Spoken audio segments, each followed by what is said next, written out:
Hello बच्चों, चलिए प्रश्न को पढ़ते हैं। किसमें हाइड्रोजन बंध पाया जाता है? विकल्प दे रखे हैं CH4, HBr, H2O, CHCl3। Hydrogen बंध किस यौगिक में पाया जाता है हमें बताना है। मुख्य अवधारणा देखेंगे।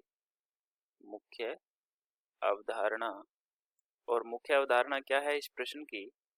हमें हाइड्रोजन बंध के बारे में पूछा गया है और हम जानते हैं कि हाइड्रोजन बंध जो होता है वो अत्यधिक विद्युत ऋणी तत्व यानी कि फ्लोरीन, ऑक्सीजन या नाइट्रोजन, बीच ब्रैकेट में क्या लिखेंगे? अधिक विद्युत ऋणी, विद्युत ऋणी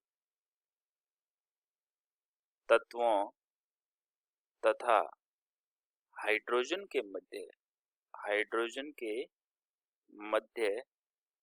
बनने वाला बंध क्या कहलाता है? हाइड्रोजन बंध कहलाता है।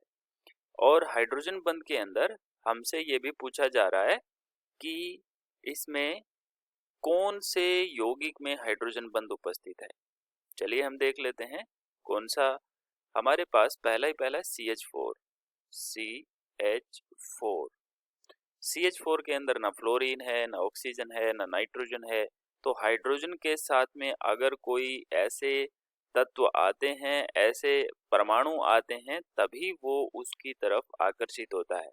तो CH4 में हाइड्रोजन बंधन नहीं होगा। HBr जो है इसमें भी हाइड्रोजन बंध नहीं होगा।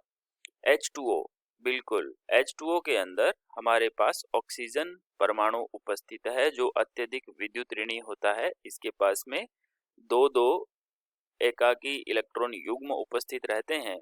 और दूसरा परमाणु जो H2O का होगा, यहाँ पर अगर हम H2O का दूसरा परमाणु लिखेंगे इस तरीके से, तो इस ऑक्सीजन के द्वारा इस हाइड्रोजन को अपनी तरफ एक आकर्षण महसूस होगा। इस हाइड्रोजन को दूसरे परमाणु के, दूसरे अणु के, जो H2O का दूसरा अणु है उसके हाइड्रोजन को इस ऑक्सीजन द्वारा एक आकर्षण महसूस होगा। इस आकर्षण को कहते हैं H बंधन।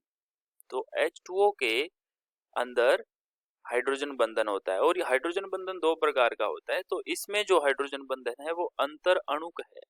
कौन सा है?